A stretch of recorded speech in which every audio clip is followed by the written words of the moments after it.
Hi there! Are you ready to take your child's online safety to the next level? In this video, we are going to give you top 5 tips on keeping your kids safe online.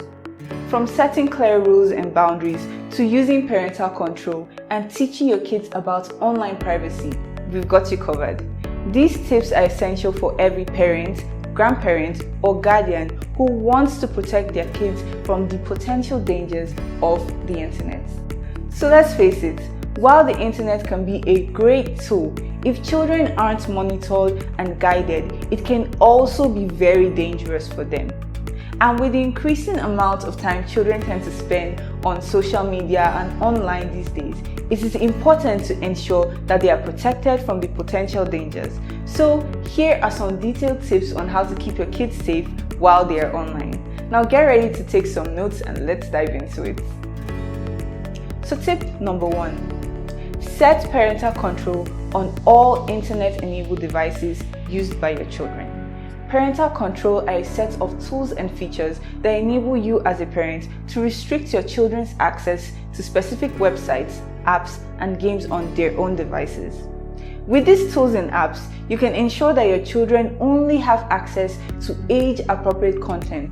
Some amazing parental control apps we would recommend for you to try out is the Google Family Link, NetNanny, and QStudio. These are some amazing apps that will allow you as a parent monitor your child's internet activities, block inappropriate websites, content, and apps, and even set a limit on their screen time. Luckily, we already have a tutorial on Google Family Link and QStudios. You can check that out later by clicking the link in the description below. And as a bonus, you can also install parental control browsing extensions on any laptop or computer that your child has access to, for which we would recommend the DuckDuckGo, TinyFilter, mSpy, and amongst many others. To add the browser extension to your system, you can simply open your Chrome browser on your computer, go to the Chrome official web store, type in the name of the extension, for example, mSpy, and click Add to Chrome, and voila! The browser extension is enabled and it will automatically filter and display only age-appropriate content. Now, if you're getting any value from this video, hit the subscribe button, click on the bell icon, and give this video a thumbs up because this goes a long way to help our channel. So moving on to tip number 2. Keep the computer in a common area so you can see what the kids are doing. Now this is very important because kids are very smart and it might be a risk to leave them by themselves with the computer and nobody is monitoring them. So put the computer in a room that is in plain sight, for example, the living room. This way, you can monitor what your child is doing online and ensure that they aren't doing anything funny.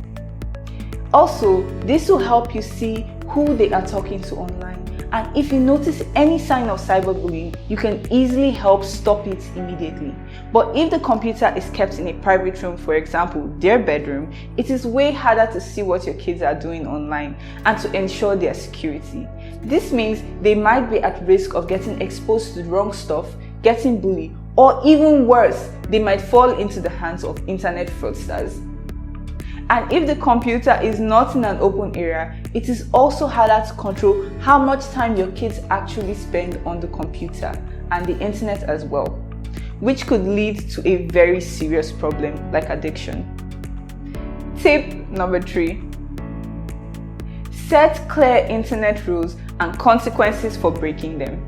Setting clear rules and boundaries for internet use is crucial in keeping your child safe online. This means setting specific times of the day when your child can use the internet and limiting the amount of time they can spend online. Similarly to how you would set rules on homework and sports practice, you can also set rules on internet usage as well.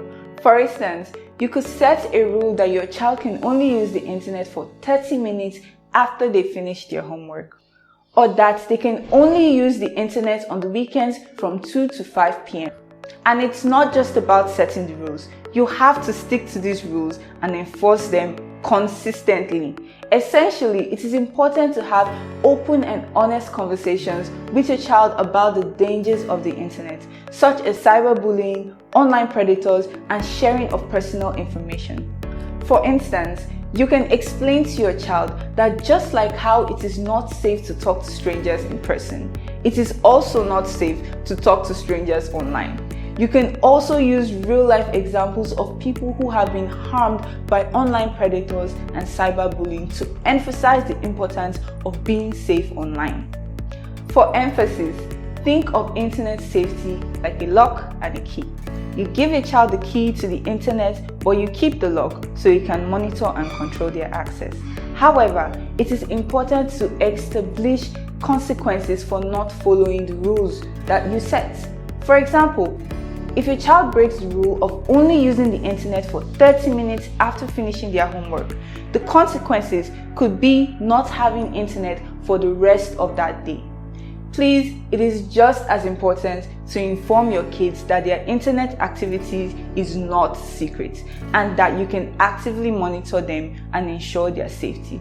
By setting clear rules and boundaries and having open and honest conversation about internet safety, along with establishing consequences for not following the rules, you can protect your child from the potential dangers of the internet. Tip number 4. Encourage your children to tell you if they come across anything that makes them feel uncomfortable or unsafe. Create a safe space where your kids can feel comfortable enough to tell you if they come across anything that makes them feel uncomfortable or unsafe online. Make sure your child knows that they can talk to you about anything that might be bothering them or that they feel is not right. Now, a simple way to explain this to them is by saying, if anything online makes you feel upset, scared, or uncomfortable, come and talk to me about it. I am here to help you and protect you. Create an open environment where they can feel free to talk to you about their online experiences, good or bad, without being judged. Make it clear that you are there to listen and help them navigate any uncomfortable situation they might encounter online. Now, this will give them the confidence to come to you if they ever need help or have a question about something they had seen online. Now, tip number 5. Keep the conversation going with your children and be a good role model. A practical way to keep the conversation going is to talk to your kids regularly about what they are doing online. You can set aside time each week to do this. Ask them what website they visited recently, the latest apps they have used, and who they talked to online. You can also ask them about what they did online, what they liked and what they didn't like, and be available to answer their question if they might have any, and that you can provide guidance if needed. Also, you should know your kids learn from what they see you do. So deliberately practice safe internet use, like using strong passwords and keeping them a secret, being cautious of what you post online, and by setting limits on your own internet use. Let them see you do these things, and that way you can be a good role model to your kids and help them emulate these online safety habits. Now, one more bonus tip. Educate your kids on the importance of being cautious with unfamiliar websites and apps. While we use the internet, there are a lot of spam links and ads that might randomly pop up. So tell your kids never to click on any link or download any app that looks suspicious to avoid encountering age-inappropriate content and viruses. The internet can be a great place for learning and fun, but it's important to be aware of potential dangers and take steps to protect your children. Remember, online safety is a team effort, and by working together, parents and children can enjoy the benefits of the internet while staying safe. Thanks for watching this video. Share your thoughts and experiences with us in the comments, and like and subscribe to see more videos like this. Now, lastly, before you go and watch our tutorial on how to use parental control apps like Google Family Link and Q Studios that we mentioned in the video earlier. Click the video card on your screen, or you can go to our description and click the link down there. Thank you so much for watching. Bye!